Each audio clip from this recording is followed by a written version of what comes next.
What's going on, everybody? My name's Riku and welcome back to another video of the 7 Deadly Sins Grand Cross, and in today's video I'm going to be showing you or telling you who is, in my opinion, the best character to LR out of the 7 current LRs that we have.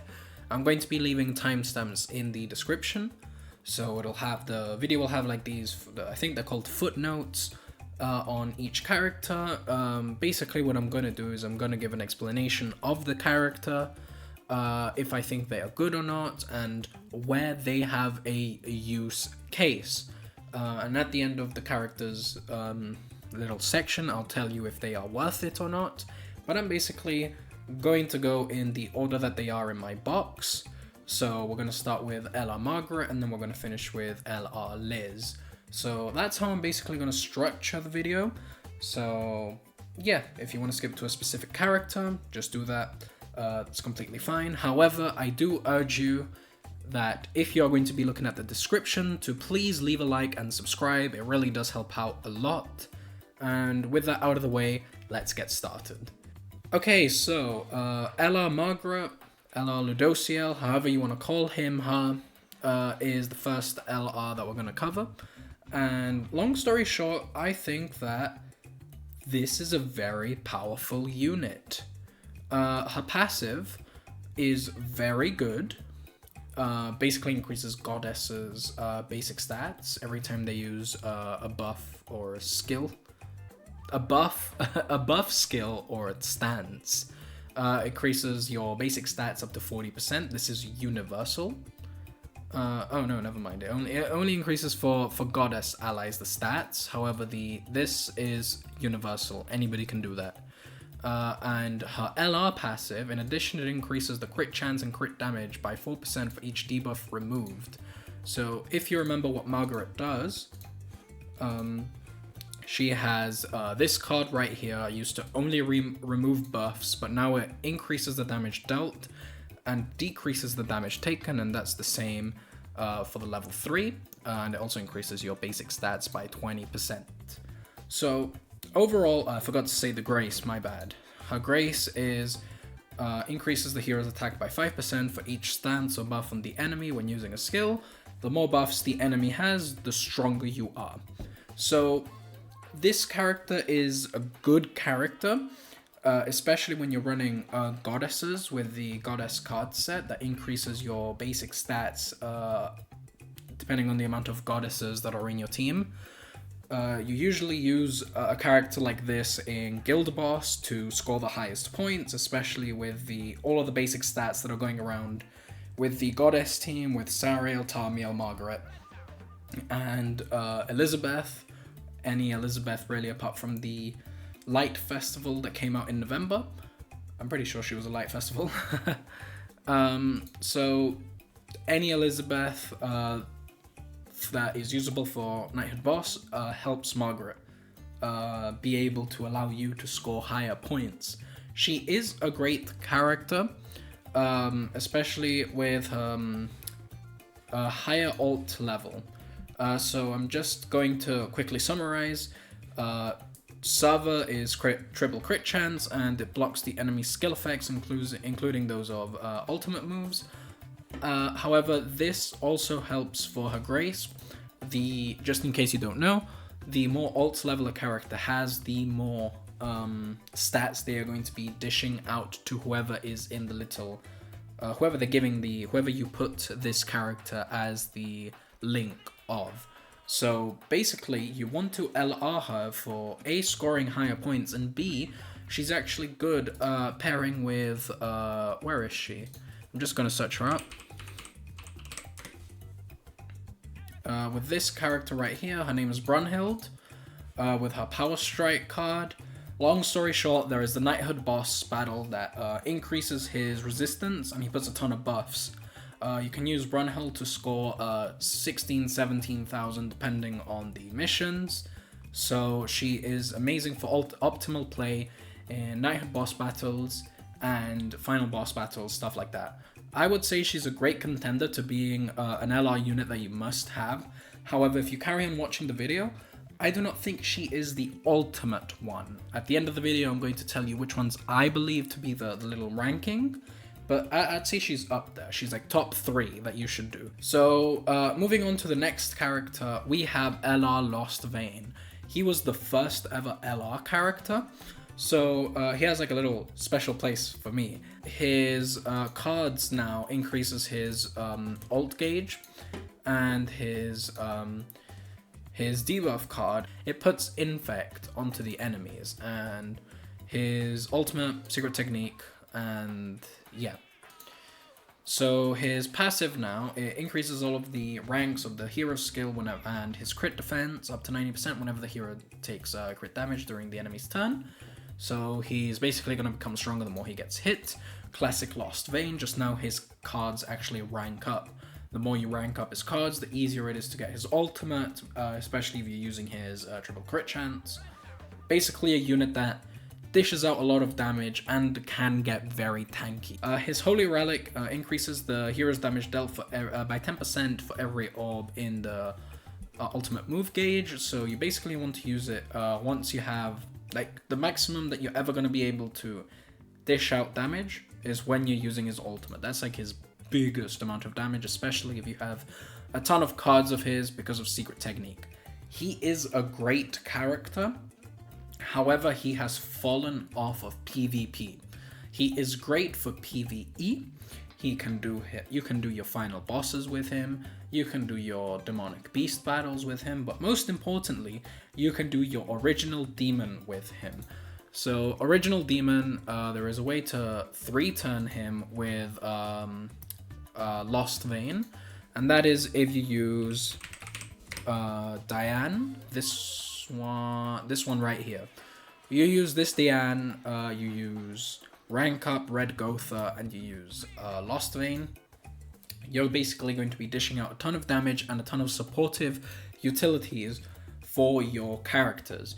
He is a great character if you are already in an invested. I'm very sorry for the invites.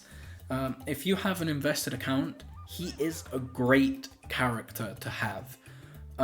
However, there are pros and cons.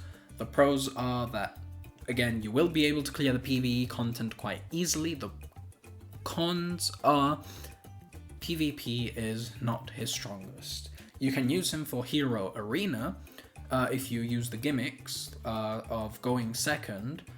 And I'm pretty sure he has some niche cases in Guild Wars, but that's pretty much it. Like, you need to have a super invested account to be able to take advantage of LR Lostvayne, in my personal opinion.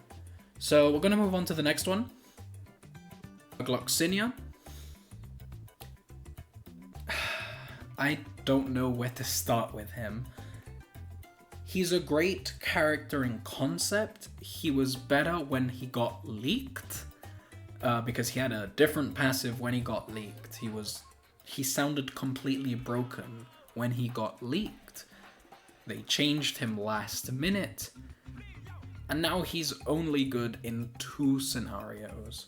Those 2 scenarios being as a link for this Meliodas right here, God Meliodas, who can use his commandment right here. It decreases the attack-related stats of heroes who use 2 or more skills in 1 turn by 30% for 2 turns in PvP. And his second case is in Guild Wars. So if you want to have Gloxinia LR, or if you're considering getting Gloxinia as an LR unit, just take that into account.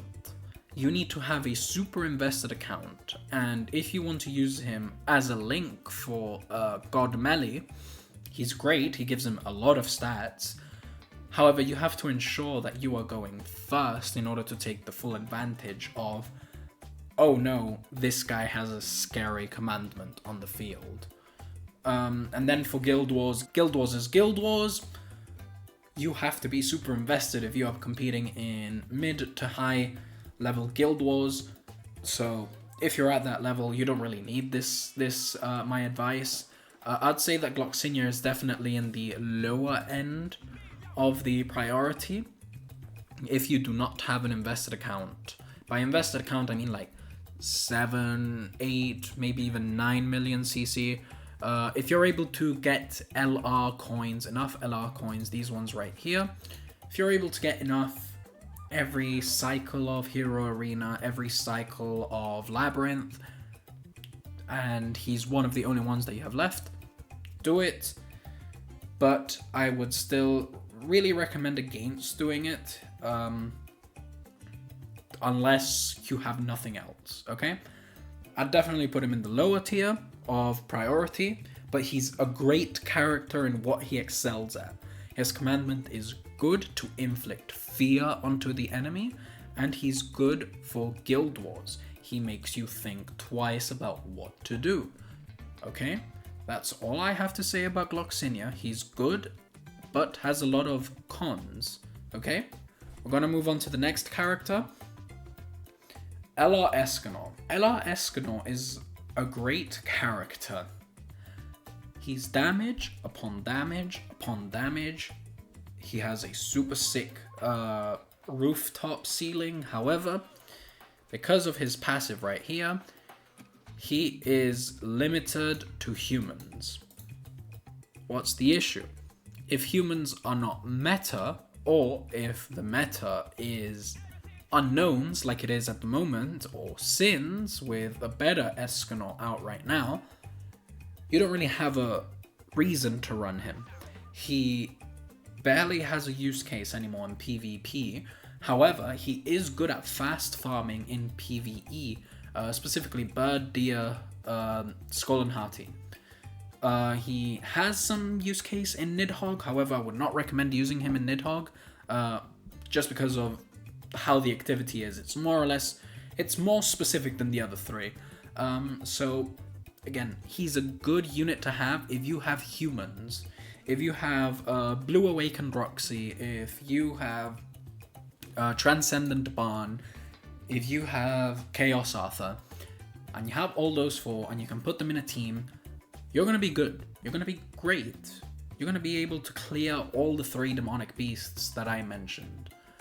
Just, you're not going to have a good time in PvP because your opponent is most likely running Eternal Sunshine Escanor, which is this unit right here, if he decides to appear. This guy right here. You have no reason to run LR Escanor over this guy. That is a problem, okay? So I would not really recommend you LR Escanor if your focus is PvP. If your focus is PvE and clearing content fast, and you have the 3 characters, or at least Blue Roxy, Blue Awakened Roxy, and like 2 other good humans, go for it. If you want to clear content fast, go for it. I'm not going to stop you. He's a great character. Like I said, he's damage upon damage upon damage, and they don't really buff the old demonic beast battles. So since he released last year, oh my god, he released last year. I'm getting old. Since he released last year, he's pretty much good to defeat, once again, Bird, Deer, and Dogs. He's great for it. He can clear them very easily, and I know that I'm just repeating myself here, but it's important for me to dig it in. It's important for me to engrave it to you guys. He can use the triple defense set. He can use HP defense. He can use attack crit. He can use any set that you put on him, and he will still do damage. You just need a full team of humans to take utility out of his passive. That's the only thing that I have with Escanor. He's one of the higher tier characters to invest into, but I would not say that he's super high into the priority. Once again, if you have an invested account, you should do him. LR. So, moving on to the next one, LR Zeldris. He was great when the meta was demons. By that I mean, you would have Gelder, you would have God Melee, and you would have this guy. And if you went first, you won the game automatically. So, for those of you who do not know, his passive, it increases the hero's crit chance by 100% for 2 turns at the start of the battle. That is great. That is huge. It also increases the hero's crit chance by 30% for each orb removed from the enemy's ultimate move gauge with the hero's skill use, up to 90%. This is permanent, okay? This is permanent. This is always going to be there. So you're pretty much always guaranteeing that you are most likely going to be critting. And then the hero's damage dealt increases by 80% when attacking a debuffed enemy. That is any debuff in the game. You attack, you do a lot of damage. And once again, in addition, the hero's crit damage increases by 120% for one turn when the hero moves a skill. So you move your cards, you get a 120% crit damage increase, which is good. It's great. It's you're not going to be dealing the entire 120% crit damage. You're going to be dealing a significant amount less depending on your enemy's crit resistance, crit defense, etc. But that's great. This is great stats. Crit damage increases by 30% for each orb removed on the hero's ultimate move gauge, up to 90%. This stacks with this right here, and it does not have a turn limit, okay? And of course it excludes the depletion from ultimate move use. This guy was a menace for PvP. And his Holy Relic basically gives him extra stats when you take out an ultimate gauge orb.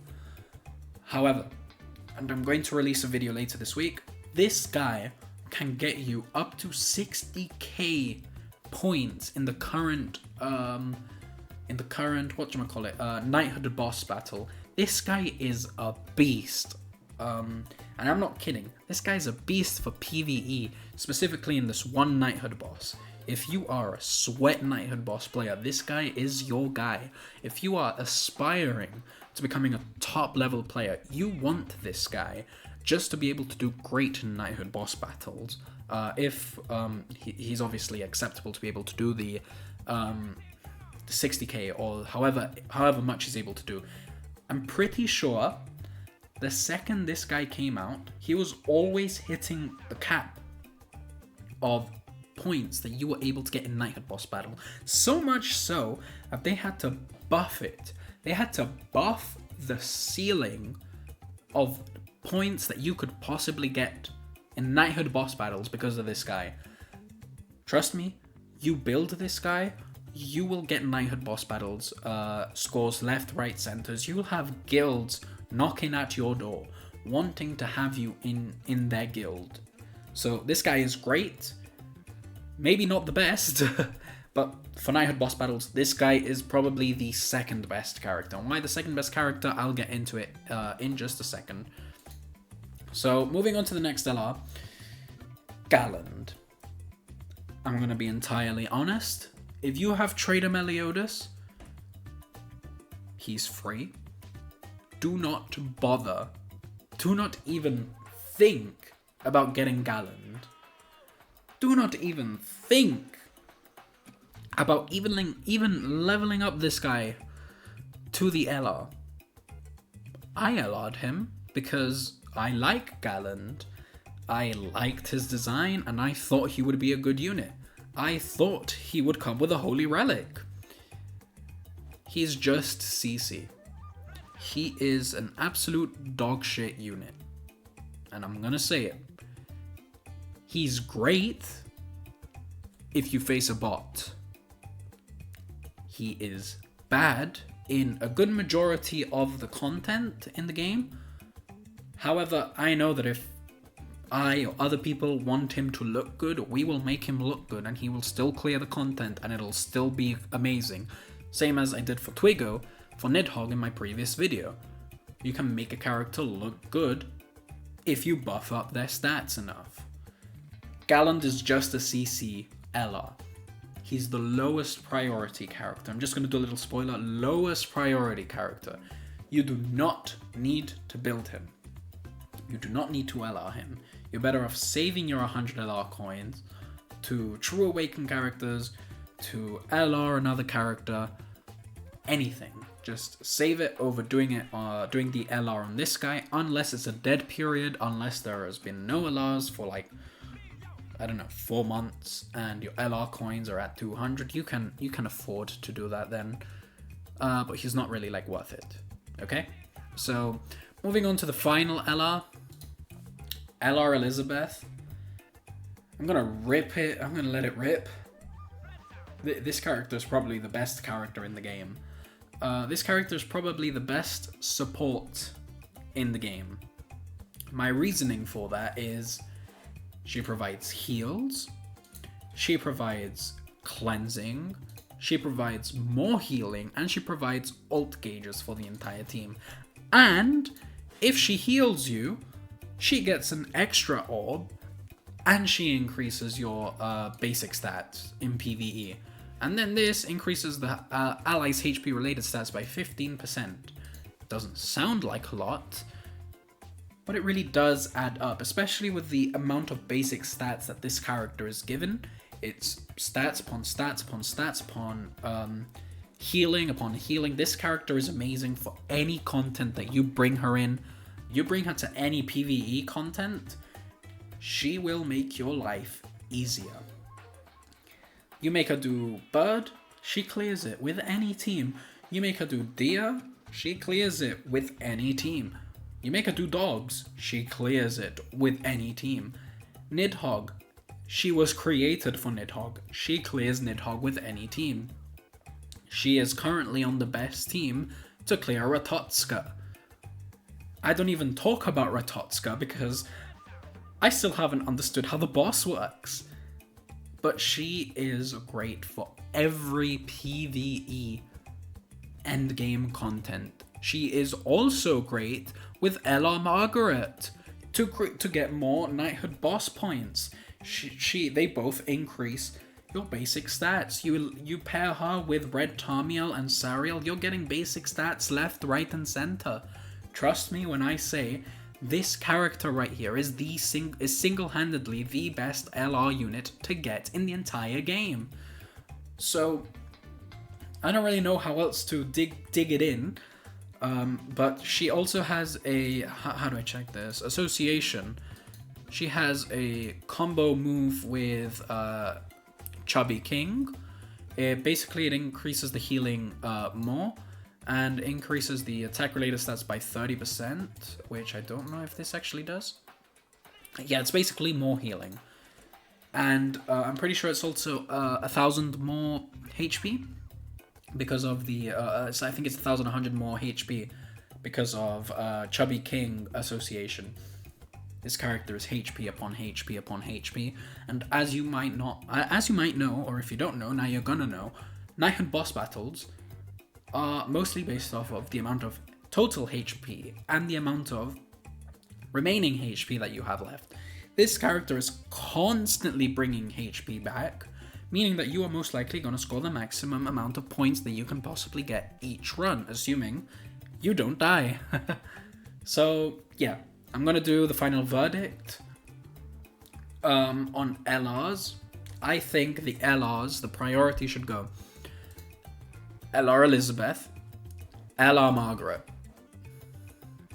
LR Zeldris, great character. Then I think it's in between LR Lostvayne and LR Escanor, depending on your units. Then Gloxinia, and then I think Galland as last. That's just my opinion though.